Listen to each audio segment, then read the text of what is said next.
grabado para que puedan ver el video en caso de que no pudiesen poner mucha atención al video o cualquier otra situación. O desde luego para las personas que no pudieron estar presentes en vivo en la grabación. Muy bien.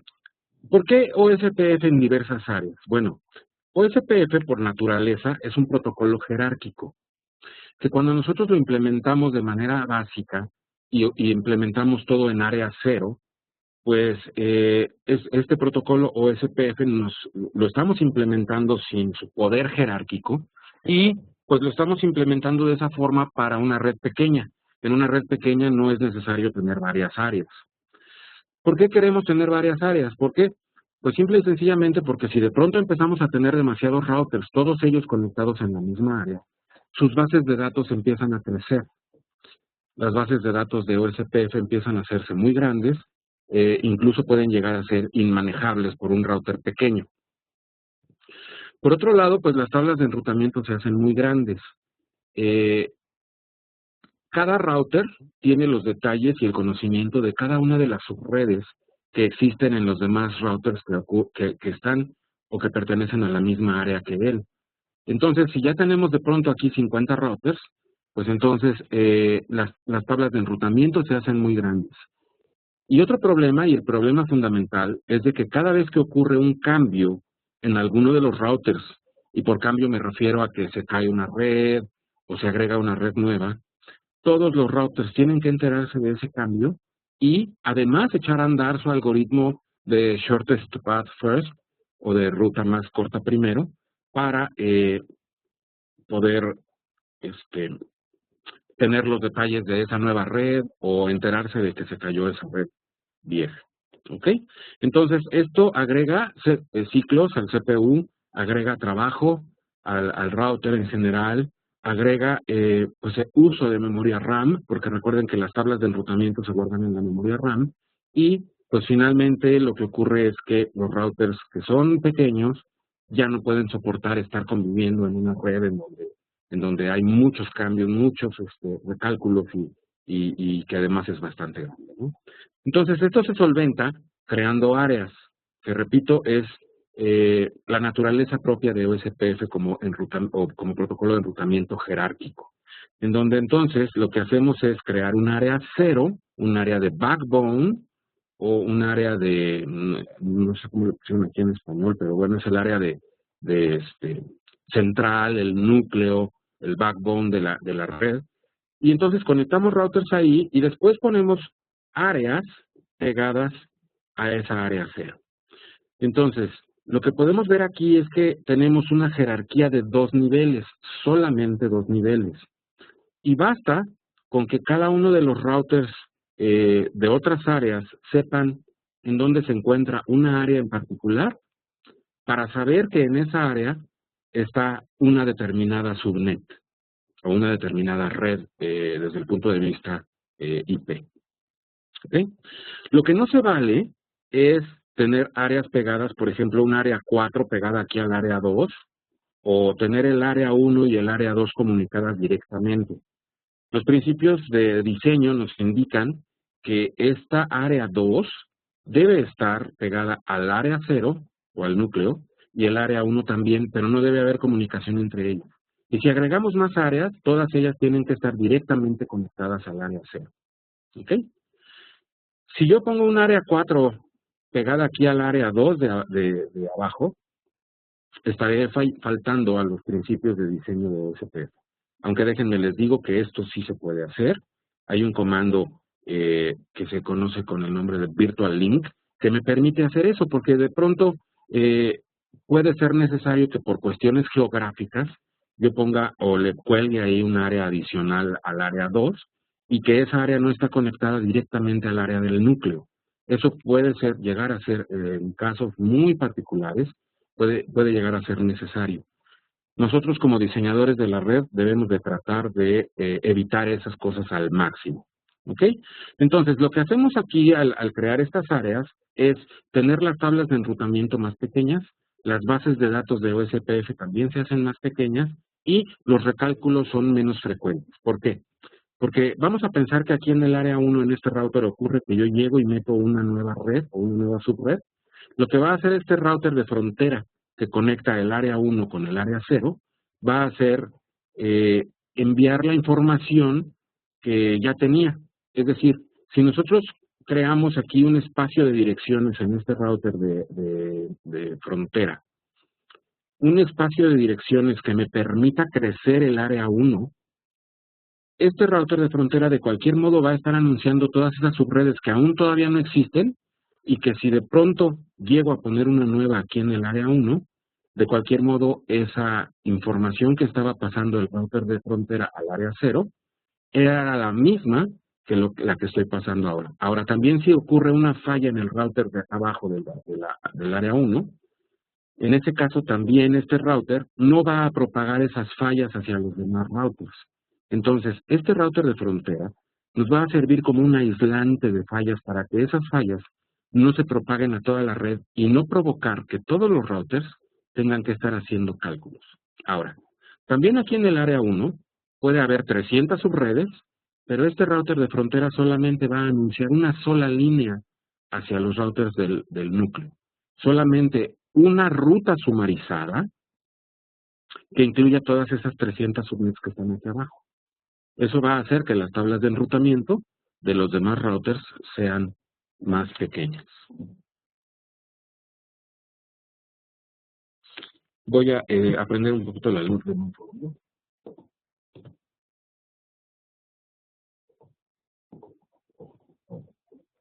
Parece que está mejor así. Muy bien. Entonces, como estaba yo diciendo, todas las áreas, como en este ejemplo el área 51 está conectada al router 2, el router 2 está conectado a su vez al área 0, router 1 al área 0 y también el router 1 está conectado al área 1. Los routers son los que funcionan como divisores de áreas. En otros protocolos no ocurre así. En otros protocolos el cambio de área ocurre en el enlace, como por ejemplo en el protocolo IS-IS. Cada router debe de pertenecer exactamente a una área. En el caso de OSPF no. Aquí, el router donde yo configuro una interfase en área 0 y otra interfase en alguna otra área, automáticamente se empieza a comportar de una manera diferente. Este router se sabe a sí mismo, router de frontera de área, y entonces él va inmediatamente a crear dos juegos de bases de datos. Él va a tener la obligación de saber los detalles de todos los routers que se encuentran en el área 1, pero también va a tener la obligación de saber todos los routers que se encuentran en el área 0. Mientras que el router que está acá, todos estos routers del área 1, tienen la obligación solamente de saber en dónde se encuentran los demás routers de su propia área. No tienen la obligación de saber dónde se encuentra cada router del área 0, ni tampoco del área 51. ¿Ok? Entonces, los routers del área 1 solamente van a tener un juego de bases de datos de OSPF, mientras que los routers de frontera van a tener dos juegos de bases de datos.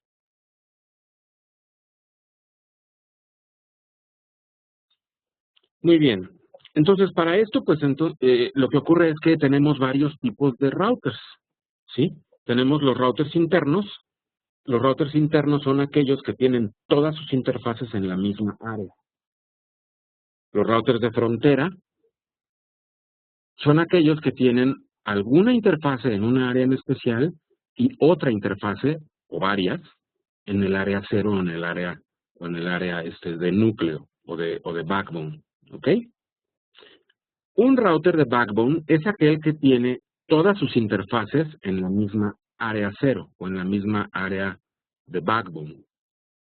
Este, a su vez, es un router interno porque todas sus interfaces están dentro de una área.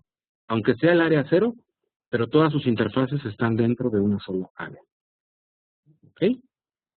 Entonces tenemos routers internos, routers de frontera, y hay un tipo más que es el ASBR. El router de frontera se le conoce como ABR o Area Border Router. Y tenemos otro router que es el ASBR o Autonomous System Border Router. Ese router tiene al menos una interfase conectada a algún otro protocolo, por ejemplo RIP, O, por ejemplo, tiene rutas estáticas que se redistribuyeron o se importaron hacia el proceso de OSPF. O tiene por acá una red de EIGRP conectada o de algún otro protocolo. Entonces, todo esto, otro protocolo, se considera externo al proceso de OSPF y por esa razón se le conoce como router de sistema autónomo externo.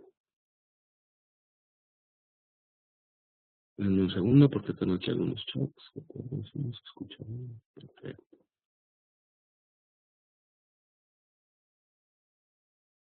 Muy bien.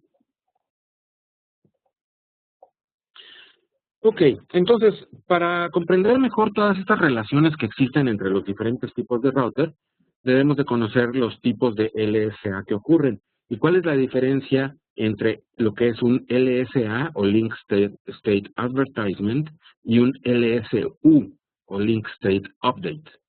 ¿Por qué? Bueno, pues porque en general tenemos que los tipos de paquetes de OSPF pueden ser tipo 1, los hellos, que sirven para descubrir vecinos y para mantenernos en contacto con esos vecinos, y hasta para terminar vecindades. Los DVD, que sirven para sincronizar las bases de datos. Se entiende que OSPF es un protocolo que solamente va a mandar actualizaciones cada vez que ocurre un cambio. Por ser protocolo de estado del enlace, se supone que solamente va a mandar información cada vez que ocurre un cambio, una nueva red o una red caída. ¿Okay? Pero en realidad también ocurre que cada determinado tiempo los routers se sincronizan y se mandan toda la información que ya conocen acerca de la red entre sí. Esto es una especie de inundación que ocurre entre ellos y ocurre cada 5 minutos o dependiendo de cómo se configure. ¿Ok? Entonces, a ese tipo de paquetes que contienen un resumen de los estados de los enlaces de todos los routers, se les conoce como DVD. ¿Ok? También tenemos LSRs o Link State Requests cuando un router en específico quiere preguntar acerca de una red en particular. Hey, yo conocía la red 10.0.0.0, ya no la conozco, y empieza a mandar multicasts a todo el mundo diciendo, hey, ¿alguien sabe algo acerca de la red 10.0.0? Ese sería un request. Y un LSU o Link State Update puede servir como una respuesta a ese request o a esa pregunta, o también puede servir para actualizar acerca, por ejemplo, de una red que se cayó o de una red nueva que existe en la red. Entonces, para eso se requieren de los updates. ¿Ok? Y también existen los LSACKs, que son acuses de recibo a los updates. Si yo recibo un update, mando un acuse de recibo indicando que ya lo recibí. ¿Ok? Ahora, los LSUs son paquetes que adentro pueden contener varios LSAs.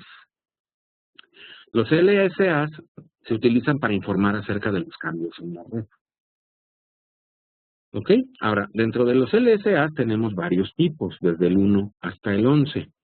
Algunos de estos no son, o no están cubiertos en el currículum, y los que sí están cubiertos los vamos a ver uno por uno en las siguientes láminas. Por favor, si alguien tiene una pregunta, pues a través del chat y con gusto les contestamos conforme vayamos avanzando.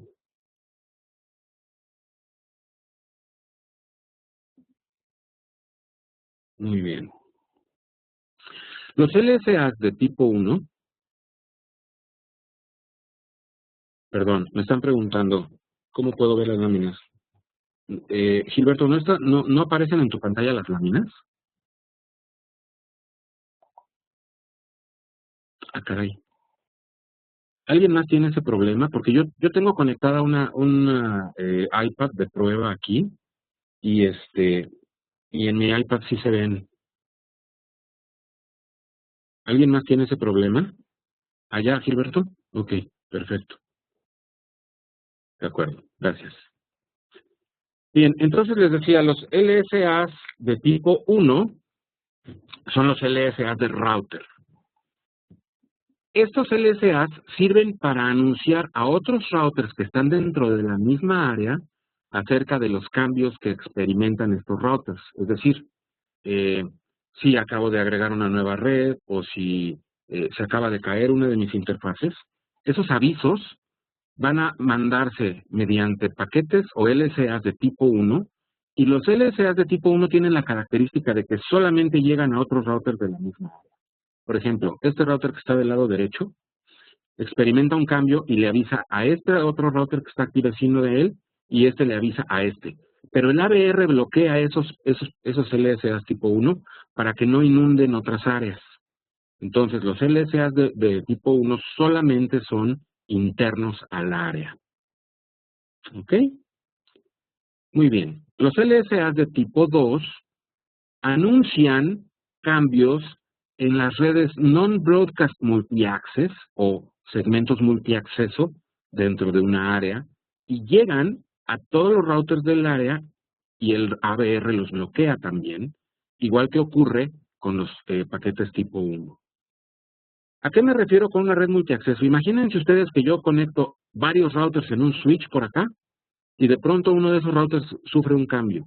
El cambio se inunda primero en la red multiacceso con los vecinos del switch y después llega a todos los rincones del área, pero se contiene en el ABR. El ABR ya no deja pasar esos paquetes de tipo o LSAs de tipo 2. Son LSAs de red multiacceso o de routers conectados a un switch. Los paquetes de tipo 3, llamados LSA de resumen o de sumarización, los genera el ABR y son paquetes que contienen la sumarización de todas las subredes que están en el área, en este caso, en este ejemplo, el área 1, o en una área en particular. Si yo tengo aquí 300 subredes, este ABR las va a resumir todas en una sola y las va a inyectar hacia el área 0. Los routers del área 0, a su vez, van a dejar pasar esos paquetes a través de otros ABRs para que lleguen a otras áreas. ¿Ok? Entonces, la ventaja de estos paquetes es que en vez de anunciar 300 subredes, lo que anuncio es una sola subred que llegue a todos los routers del backbone y a su vez los routers del backbone, y que son routers de frontera, inunden las siguientes áreas con esa información. La ventaja es que este router interno que está acá del área 2 va a prender solamente una subred en lugar de 300 de las que están acá. ¿Ok? Entonces, esos paquetes de tipo 3 inundan todo el sistema autónomo y los produce el ABR. Bien, los paquetes de tipo 4, que también se llaman LSA de resumen, estos en realidad lo que hacen es anunciar un ASBR, pero solamente la existencia del ASBR. No anuncian las redes que sabe el ASBR. ¿Ok? Vean, aquí tenemos en este ejemplo, en el área 1, tenemos un router ASBR que tiene una conexión hacia el exterior de OSPF. A lo mejor aquí hay una redecita chiquita de RIP. ¿Ok? Entonces, este router, cuando ustedes le ponen una interfase en otro protocolo, automáticamente se convierte en un ASBR y él solito empieza a comportarse diferente. Él sabe que es un router de frontera de sistema autónomo y entonces va a empezar a mandar paquetes tipo 4 a otras áreas. ¿Ok? Noten esto. Los paquetes tipo 4, más bien, quise decir, los genera el ABR. El ASBR le va a anunciar por paquetes tipo 1 su existencia a los demás routers del área 1 y finalmente, por medio de paquetes número 1, va a llegar esa información al router ABR, el router de frontera. El router de frontera se va a dar cuenta de que existe una ASBR y lo que va a hacer es generar paquetes tipo 4 que lleguen a todas las demás áreas, indicando, hey, por aquí hay una ASBR, por acá hay posibilidades de salir del sistema autónomo hacia una red externa. ¿Ok? Entonces esos paquetes tipo 4 atraviesan el área de backbone y también atraviesan otros ABRs para que otros routers se enteren acerca de la existencia de ese ASBR. Los paquetes tipo 5 sirven para anunciar las redes que ese ASBR aprendió de afuera, ya sea por RIP, ya sea por EIGRP o algún otro proceso. Estas redes que aprende el ASBR las puede importar hacia el proceso de OSPF para que ahora sean redes de OSPF y son anunciadas por medio de paquetes tipo 5 a otros routers, llegando hasta el ABR, y el ABR los deja pasar al área 0 y otros ABRs los dejan pasar a otras áreas. Esto es útil cuando, por ejemplo, aquí tenemos una ruta por defecto que nos permite salir a Internet. Entonces, que todos los demás routers se enteren de que por aquí hay una salida por defecto. Ahorita vamos a ver en un ejemplo, en Packet Tracer, cómo funciona esta parte. ¿Cómo vemos nosotros en una tabla de enrutamiento de esta situación? Bueno, pues nosotros empezamos a ver ya diferencias en nuestra tabla de enrutamiento, dependiendo de la fuente de donde vino esta información. Por ejemplo, vemos con una O aquellas rutas de OSPF, que fueron aprendidas por paquetes tipo 1 y tipo 2, paquetes que son internos al área. Todas las rutas que veamos en la tabla de enrutamiento con O son internas al área, intraárea. Después podemos encontrarnos en una tabla de enrutamiento la O, espacio, y A. Estos son interárea. Estas líneas en la tabla de enrutamiento son las que aprendí mediante paquetes de tipo 3 y que llegaron a mi área desde otra área. Sumarizaciones de otras áreas que llegaron a mí. ¿Ok? Y entonces de esta forma es que yo puedo saber cómo llegar a otras áreas. Y las rutas externas tipo E1 y tipo E2 son las rutas externas que por medio de una SBR fueron inyectadas hacia OSP. ¿Ok? También son rutas que yo puedo alcanzar, destinos que puedo alcanzar, aun cuando se traten de destinos de EIGRP o de OSPF. Perdón, o de RIP, por ejemplo. Entonces aquí tenemos un ejemplo en donde tenemos las entradas de la tabla de enrutamiento de OSPF, en donde tenemos redes con solamente O, que son intraárea, dentro de la misma área, las rutas con IA, que son sumarizaciones de otras áreas. A lo mejor, por ejemplo, este 192.168.1.0, tal vez en aquella área está dividido en 40 subredes. Bueno, pues aquí tenemos una sola red para alcanzar todas esas 40 subredes. Y por otro lado, vean esta línea. Aquí tenemos un asterisco que indica es una ruta por defecto, aprendida por OSPF. Es externa porque la ruta por defecto no forma parte de OSPF, sino que la tuve que redistribuir, la tuve que importar hacia OSPF, y una vez que es anunciada a otros routers y aprendida en este router en el que estoy ahorita, pues se aprende como una ruta externa. ¿Ok? Ahora, de los tipos de ruta externa E1 o E2, la E2 es la predeterminada. Cada vez que yo importo algo de afuera hacia OSPF, si no le especifico otra situación adicional, me las va a importar como tipo E2. Las rutas externas tipo E2 lo que hacen es que se importan con un costo, y a pesar de que esa ruta externa se propague adentro de la red de OSPF y dé 5 saltos o 40 saltos, el costo con el cual se importó va a permanecer intacto. Aquí la idea de una ruta E2 es de que sepas cómo llegar a por ejemplo, a una ruta por defecto. ¿Cómo puedes tú salir de la red de OSPF hacia una red externa? Es predeterminado E2 y no nos interesa que el costo se incremente ya que está adentro de OSPF, porque se entiende que es el único camino para salir de la red. Pero ya cuando tenemos más de 2 caminos, por ejemplo, una red que tuviera doble default gateway y que pudiéramos tener 2 opciones para salir de nuestra red hacia Internet, entonces ahí conviene configurarlo como E1, porque entonces yo voy a saber cuál va a ser mi costo total para llegar a Internet a través del router F y cuál va a ser mi costo total para llegar a Internet a través del router G. Entonces, de esa forma, yo, router, puedo escoger entre 2 diferentes default gateways. ¿Cuál de ellos está más lejos? En ese caso, se configura para que las rutas externas sean tipo E1. En las tipo E1 se va acumulando el costo cada vez que la ruta da un brinco adentro de la red de OSPF.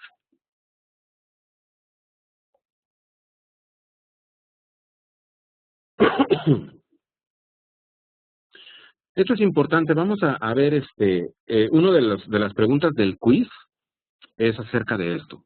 Fíjense, todo router calcula las mejores rutas a destinos de su área primero. Primero calcula los destinos dentro de su área y decide cuáles son los mejores costos hacia cada una de esas subredes. Ya que terminó de hacer eso, va a calcular cuáles son los mejores costos hacia todos aquellos destinos que están en otras áreas de OSPF. Puede ser que solamente exista una ABR que me conecte al área 0, pero también puede ser que existan dos ABRs que me conecten al área 0. Entonces, tal vez para ir a un área 3 me convenga más irme por el router 4 y para ir al área 6 me convenga más irme por el router 1. Si tengo dos ABRs, entonces puede ser que diferentes áreas tengan diferentes costos para mí. Entonces, por eso calculo en segundo lugar de importancia las mejores rutas o los mejores caminos hacia otras áreas. ¿Ok? Y finalmente, todo router de OSPF calcula las mejores rutas hacia destinos externos al sistema autónomo. Aquellas redes que son mi puerta de salida hacia Internet o aquellas redes que son de EIGRP o de RIP. Hasta el final calculo esas rutas. Este es el orden.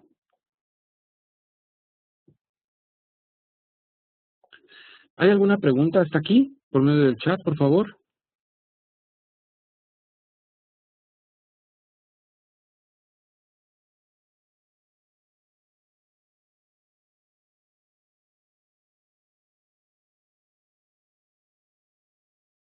¿Alguna pregunta hasta aquí? ¿Algo que no haya quedado claro?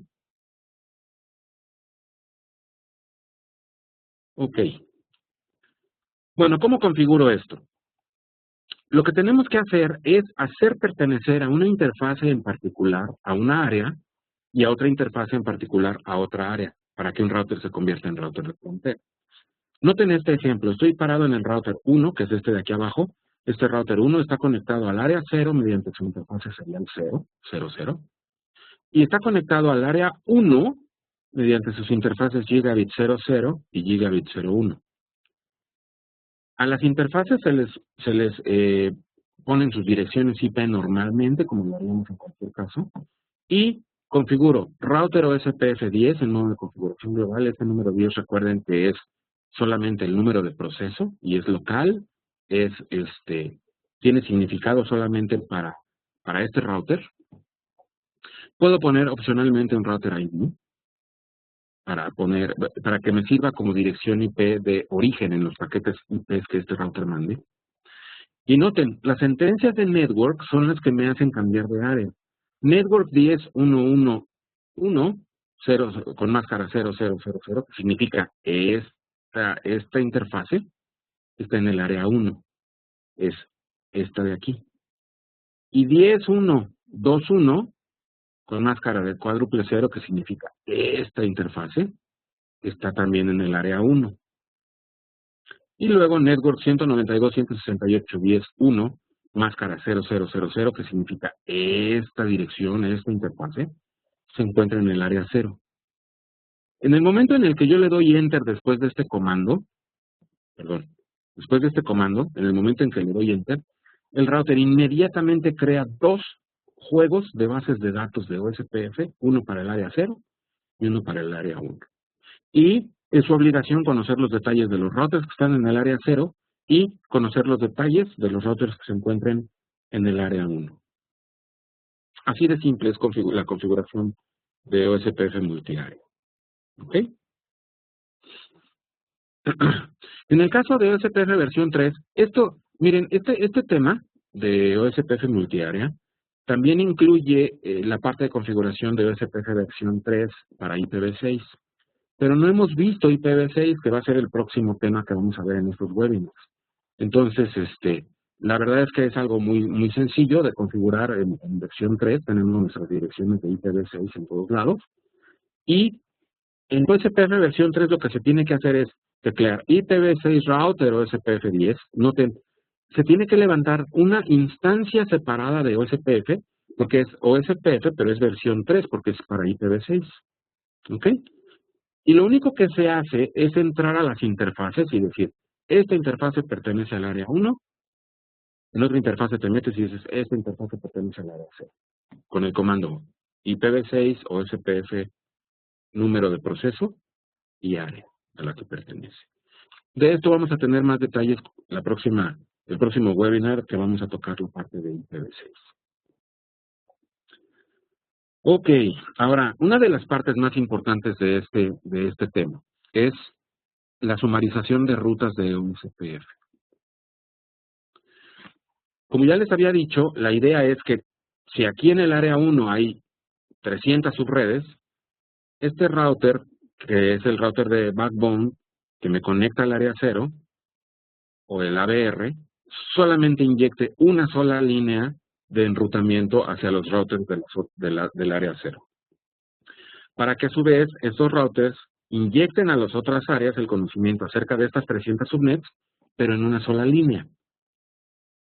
Eso también es posible hacerse en los routers que son de ASBR. Si yo conozco 300 subredes por RIP, puedo sumarizar todo en una sola red para inyectarlo hacia el área, hacia la red de OSPF. Muy bien. Bueno, esto es un poquito lo que ya dije. ¿Cómo se hace esto? En el ABR debes de tener todas las subredes aprendidas que tú quieres sumarizar. Y entonces dentro del proceso de router OSPF, tecleas área 1, range y la red que quieres tú sumarizar. La que contiene o la que incluye las 300 subnets. ¿Ok? Lo que va a hacer este router, que se sabe de frontera y que está conectado al router 1, al área 1 y también al área 0, es que va a sumarizar todas las redes que él conoce del área 1 y que se encuentran contenidas en esta dirección y las va a inyectar hacia el área 0. ¿Ok? Y entonces lo que me va a aparecer en este router después de haber tecleado ese comando es una O de todas las redes internas que estoy sumarizando con diagonal 22, que es esta máscara. Y me dice, es una sumarización. La puso en su tabla de enrutamiento solo para efectos de anunciarla. Por eso apunta a una interfase lógica llamada el null 0.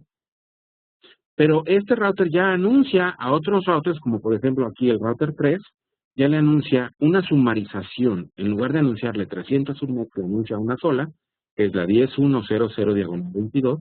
Y en otro router es aprendida como OIA, de inter-área.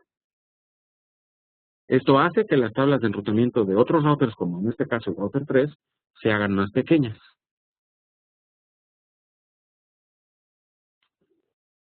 Ok, entonces aquí en este otro ejemplo lo que tenemos es un ABR que quiere sumarizar todo lo que está en área 1. Estas subnets de área 1 son todas estas que las aprendió por OSPF y quiere inyectar hacia el área 0 solamente una línea. En este caso no es posible porque no están así como que no son potencia de 2 el grupo de subredes. Entonces, este router decide sumarizar de la 8 a la 15 con una máscara 248 y de la 16 a la 19 con una máscara 252. Este router, en lugar de anunciar estas 12 subredes hacia el área 0, solamente anuncia 2. ¿Ok? Eso quiere decir que el comando area range lo puedo poner tantas veces como sea necesario dentro de la configuración de OSPF. Aquí tenemos otro ejemplo que está bastante claro. Fíjense. En el área 1 tengo las subredes de 172.16.32.0 hasta la 63.0. En el área 1 tengo la 172.16.96.0 hasta la 16.127. En este router 1 lo que voy a hacer es sumarizar. Noten, router OSPF 100, tengo mis sentencias de network que me hacen participar las interfaces en el área 1 y en el área 0. Y tengo área 0 range 172.16.96.0 con esta máscara 255.255.224.0. Esta dirección de red con esta máscara sumariza estas 32 redes en el área 0 para anunciar al área 1. Pero también sumariza con 172.16.32.0 con esta máscara todas las subredes, 32 subredes que van de la 32 hasta la 63, las sumariza en el área 1 para ser inyectadas hacia el área 0, hacia acá. ¿Ok? Y en el router 2 es muy similar, ¿no? Sumarizamos lo mismito 96.0 con la misma máscara hacia el área 2, y el área 2 sumarizamos desde la 64 hasta la 95 en una sola línea para anunciarse del área 2 hacia el área 0. Recuerden, lo que sumarizo del área 2 hacia el área 0 va a llegar hasta el área 1. Y lo que sumarizo en el área 1 y que mando al área 0, también eventualmente va a llegar al área 2. Pero como sumarización. Ahora, si yo lo que tengo es una SBR, en donde quiero sumarizar un grupo de redes que vienen de otro protocolo de enrutamiento, en este R1, en su tabla de enrutamiento van a aparecer todas estas redes que aprendió de RIP versión 2, desde la 172.16.32 hasta la 16.0. ¿Ok? Pues todas estas desde la 32 hasta la 63 las puedo sumarizar mediante este comando. Fíjense, estoy adentro de router OSPF, tengo mi sentencia de network. Noten que este router solamente está conectado al área 1, pero no al área 0. Es una SBR que está colgado en la orilla de un área 1, pero que no está conectado al backbone. Por medio de paquetes número 5, o tipo 5, este router le va a anunciar estas redes al ABR y a los demás routers del área 1, pero se los va a anunciar sumarizado. Summary address 172.16.32.0, con esta máscara, agrupa todas estas subnets y todos estos routers se enteran de todas esas subnets, pero con una sola línea. Noten la diferencia en los comandos. Aquí estoy sumarizando algo externo, summary address. En el caso de sumarizar algo interno, el comando es área 0 range o área 1 range. Aquí es summary address. Ahora, es importante tener en cuenta que para que yo pueda inyectar esto hacia OSPF, tiene que previamente haberse redistribuido o importado estas redes hacia OSPF. Yo necesito teclear aquí abajo de router OSPF el comando redistribute rip subnets. Déjenme lo tecleo aquí. Es un comando que debió haber estado en esta lámina desde antes.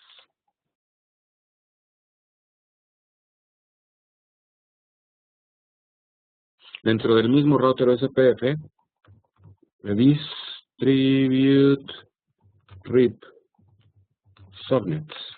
Es el comando que debía estar ahí y que no está.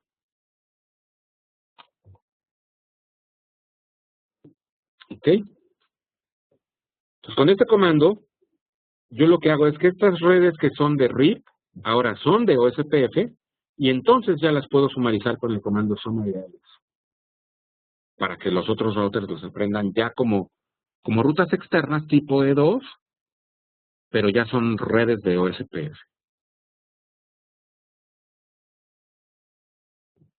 También ocurre para las rutas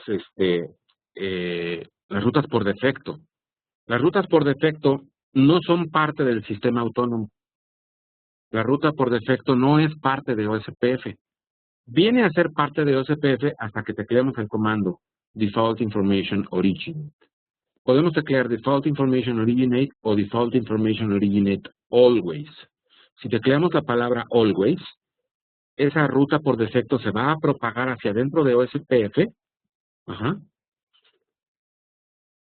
independientemente de que la ruta esté o no esté en la tabla de enrutamiento. De cualquier modo, este router 1, al teclear este comando, lo que hace es anunciarse a sí mismo, hey, yo soy la puerta de salida de OSPF hacia Internet, ¿no?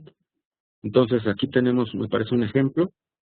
Tengo dos routers que están conectados a Internet y que están conectados por medio de diferentes proveedores de servicio. Y además están conectados a OSPF. Entonces, estos routers, yo tecleo una ruta por defecto, que es esta que tengo aquí abajo. Y después doy el comando Default Information Originate y hasta le puedo poner métrica. Metric 10 y Metric 100. Esto va a hacer que el router 2 no sea preferido como puerta de salida de último recurso y que sí lo sea el router 1 porque tiene una métrica más pequeña. Sin embargo, si este router 1 llega a caerse, entonces el router 2 automáticamente se convierte en la puerta de salida de último recurso para toda la red de OSPF. ¿Cómo verifico si OSPF versión 2 está funcionando bien? Bueno, pues tengo varios comandos, ¿no? Show IP OSPF Neighbors me va a mostrar todos los vecinos de OSPF que tengo dentro de mi área, desde luego, y que son vecinos de capa 2, es decir, son vecinos directamente conectados. ¿Ok? Show IP OSPF me va a mostrar los parámetros en general con los cuales tengo configurados OSPF y me va a mostrar cuántas veces ha arrancado el algoritmo de SPF para hacer cálculos de mejores costos. Este comando me sirve para saber qué tan estable ha estado el router, si se ha caído muchas veces, no el router, la red, quiero decir, si se han caído muchas veces, si tengo demasiados routers dentro de una misma área, y es tiempo ya de hacer dos áreas en lugar de tener una sola, ¿no? El comando Show IP OSPF Interface me va a mostrar los parámetros de OSPF configurados en cada interfase. El comando Show IP Protocols me sirve para ver cuáles protocolos de enrutamiento tengo levantados y cuántas instancias de ellos. El comando Show IP OSPF Interface Brief me va a mostrar lo mismo que Show IP OSPF Interface, pero me lo va a mostrar más breve, más reducido. El comando Show IP Route OSPF me va a mostrar solamente la tabla de enrutamiento que contenga entradas de OSPF. Y el comando Show IP OSPF Database me va a mostrar la base de datos topológica de OSPF. Me parece que por aquí viene un ejemplo. Comando Show IP Protocols me muestra, por ejemplo, el protocolo de enrutamiento que estoy corriendo, me muestra cuántas áreas están en este router, me muestra las redes que estoy enrutando. El Show IP OSPF Interface Brief me muestra a qué área pertenece cada interfase, sus direcciones IP, y si es un router DR o BDR en un segmento multiacceso. Show IP Route OSPF me va a mostrar solamente las rutas que pertenecen o que están dentro de OSPF.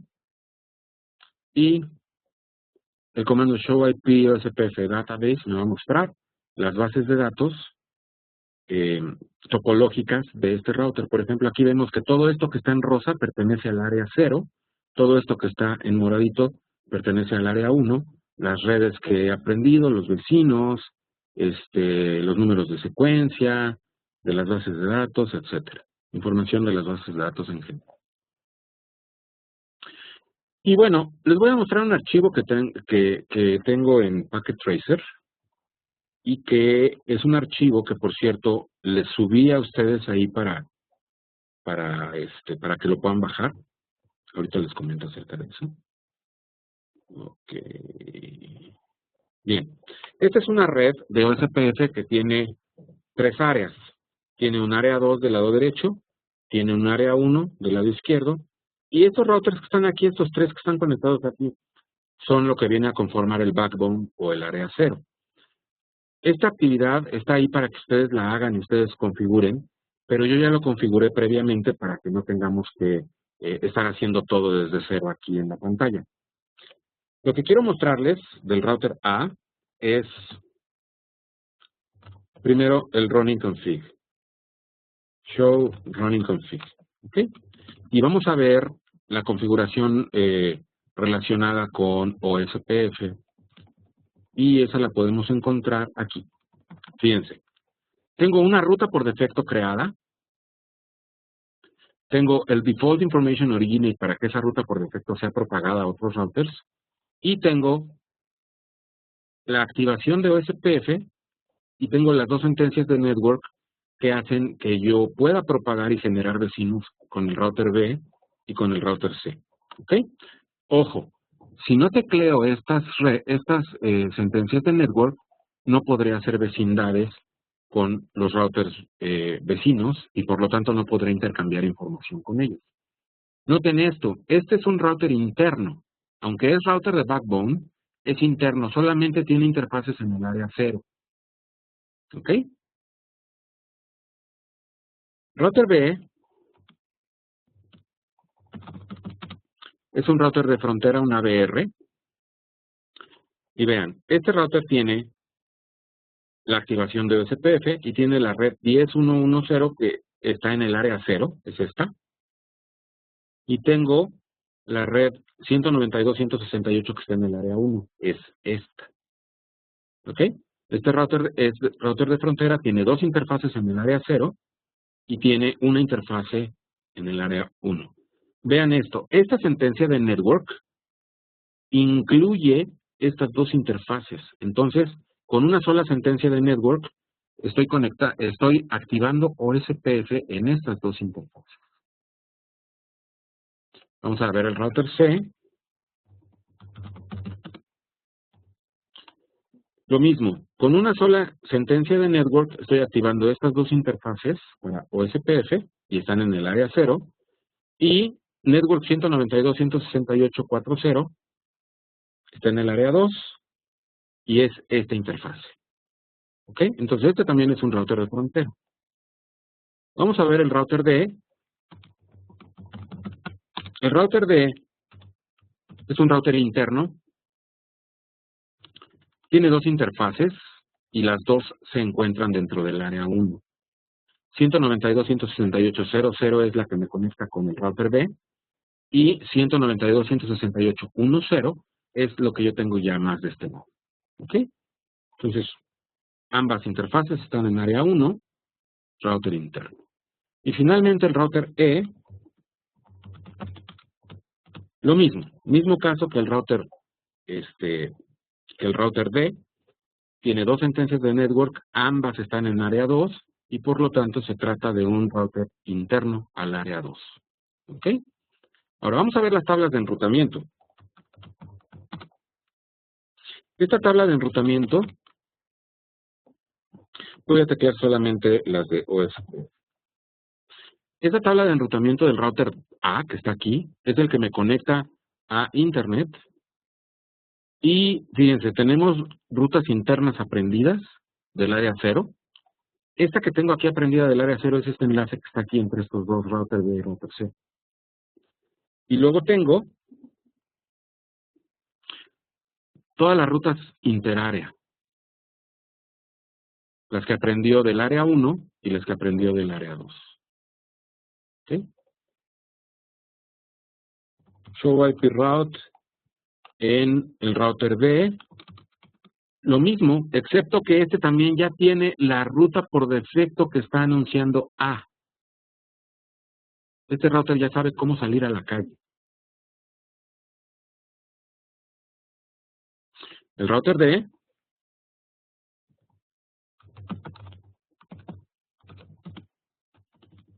igual. Este ya sabe salir a la calle. Y a pesar de que se trata de un router interno al área 1, tiene las rutas hacia otras áreas. Y las podemos ver aquí. Noten, de cualquier modo, va a salir por interface Gigabit Ethernet 0 hacia cualquier lado. De todos modos, su única salida hacia la red de OSPF es a través de la Gigabit Ethernet 0. Entonces, no es material de este curso, pero bien se podría bloquear para que estas no las aprendiera. De todos modos, con esta ruta solita le basta para poder enrutar todo el tráfico hacia cualquier parte de la red. Vamos a ver, por ejemplo, este router D. Show IP OSPF Interface Brief. No soporta el brief. Pero bueno. Aquí vemos la información de todas las interfaces. Vemos el tipo de red de OSPF que tenemos. Los intervalos de hello y dead.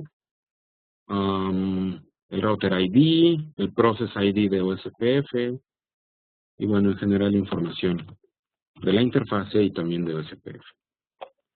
Show IP OSPF Neighbors me muestra a mis 3 vecinos que tengo. Tengo a router A, a router C y a router D como vecinos. Todos están en modo de full, lo cual quiere decir que el enlace está operativo.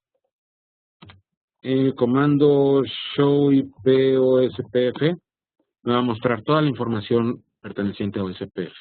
¿Ok? El proceso, el ID que estoy utilizando, las áreas a las que pertenezco, los timers, etcétera. ¿Ok? Muy bien. Bueno, pues quiero comentarles que en esta misma sesión se publicó material para que ustedes, ok, tengo aquí una pregunta, me están preguntando que cómo se define el ID. El ID en un router se define por hay tres niveles de preferencia, por así decirlo. Si yo entro a router OSPF1, puedo teclear el comando router ID y ponerle un ID que yo quiera. También si yo no tecleo este comando en particular, va a buscar una interfase del loopback, y si tienes varias interfaces del loopback, va a escoger la dirección IP más grande de todas esas interfaces del loopback, y ese número lo va a usar como router ID. Y si no tienes interfaces de loopback creadas, que son interfaces lógicas que tú creas, entonces va a ir a las interfaces físicas y va a escoger la dirección IP más grande de las interfaces físicas, y ese es el número que va a utilizar como router ID. Ok, les decía yo que aquí en la misma sesión debe haber por ahí un link que ustedes pueden usar para bajar los archivos. Les puse como archivo este ejercicio de Packet Tracer. Les puse como también los slides, le puse las láminas en español y en inglés, y un documento por ahí en Word, y algunos videos de webinars de OSPF multiárea que no grabé yo, que están en inglés, pero bueno, les pueden servir esos videos también. Y también voy a publicarles o a enviarles por correo la dirección IP para que puedan ustedes ver este video nuevamente. Y bueno, en general esa es la información. No sé si tengan alguna duda hasta este momento. ¿Alguna duda, pregunta en su chat, por favor?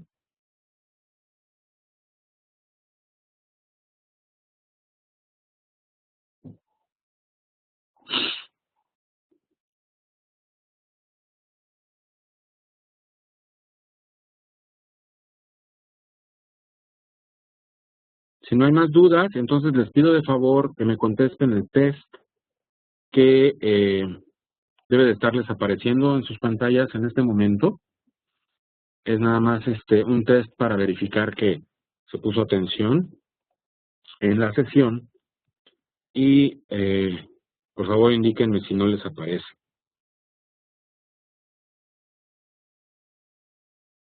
Me está preguntando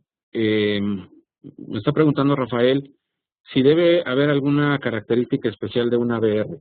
Claro, principalmente estamos hablando que dependiendo del tamaño de la red, pues debe de ser ya un router más o menos medianito. O sea, no vamos a poner un router pequeñito a hacer las funciones de AVR, porque muy seguramente le vas a saturar su memoria RAM y sus ciclos de procesamiento.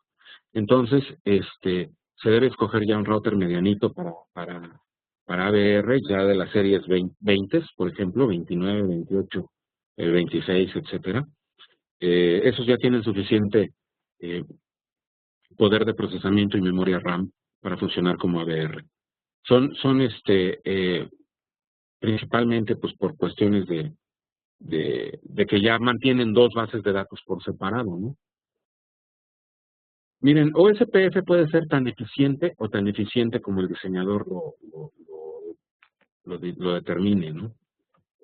Si ponemos solamente dos áreas con 100 routers cada una de ellas, pues nos vamos a meter en problemas. Si ponemos 40 áreas con 2 routers cada uno de ellos, también. Se debe de encontrar un balance para que tengamos un buen número de routers en cada área y un buen número de áreas, y que las tablas de enrutamiento se hagan siempre más pequeñas y los ciclos de procesador se utilicen lo menos posible, ¿no? Ok, entonces está el test. eh, Aquí me está diciendo el sistema que ya 5 personas lo iniciaron, aunque tenemos 7 attendees. Entonces, les encargo, por favor. Me dicen que no abre la página del test, pero no lo carga. A ver, dele un refresh o trate de abrirlo con algún otro navegador. Si lo hizo con, no sé, Chrome, inténtalo con Firefox o viceversa. Y darle un refresh a la página. Voy a parar la grabación en este momento para que no quede tan larga, ¿no?